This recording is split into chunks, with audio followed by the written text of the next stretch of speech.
உள்ளுக்குள்ளே பார்த்தீங்கன்னா நம்ம வந்து ஃபுல் அண்ட் ஃபுல் யூபிஎஸ்சில் தான் உள்ளே வந்து ஒயிட் கலர் கொடுத்துருக்கோம். பேக் சைடில் வந்து வால் கவர் பண்ணியிருக்கோம். அந்த வால் ஏன் கவர் பண்ணுறோம்னா நம்ம எந்த எந்த லேண்ட் நம்ம பில்ட் பண்ணுறோமோ அந்த லேண்ட் வந்து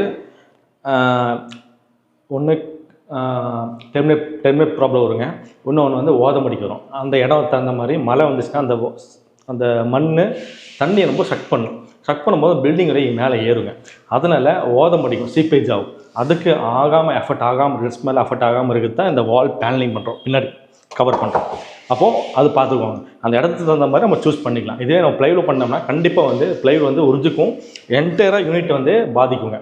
யூபிஎஸ் வந்து பாதிக்காது. எல்லாமே பிளாஸ்டிக் இல்லையா, ஆனால் வாட்டர் ப்ரூஃப் தான். ஸோ அதனால் வந்து இந்த பாதிப்பு வராது. அதனால தான் நம்ம பின்னாடியும் கொடுக்குறாங்க. சில பில்டிங்கில் வந்து கஸ்டமர் கேட்பாங்க, நாங்களும் சஜஷன் சொல்லுவோம், பண்ணிடுங்க சார் சொல்லிடுவோம். சில பில்டிங்கில் வேண்டாங்க சார் அப்படி சொல்லிடுவோம்.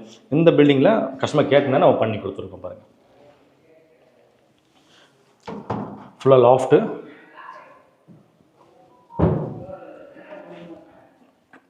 உட்டன் தீமில் ரொம்பவே சூப்பராக இருக்குது. சூப்பராக வந்திருக்கு பாருங்கள். 3 டோர் வார்ட்ரோப் வித் ஒரு டேபிள் கொடுத்துருக்கோம். டோர்லேயே வந்து நம்ம மிரர் ப்ளேஸ் பண்ணியிருக்கோம்.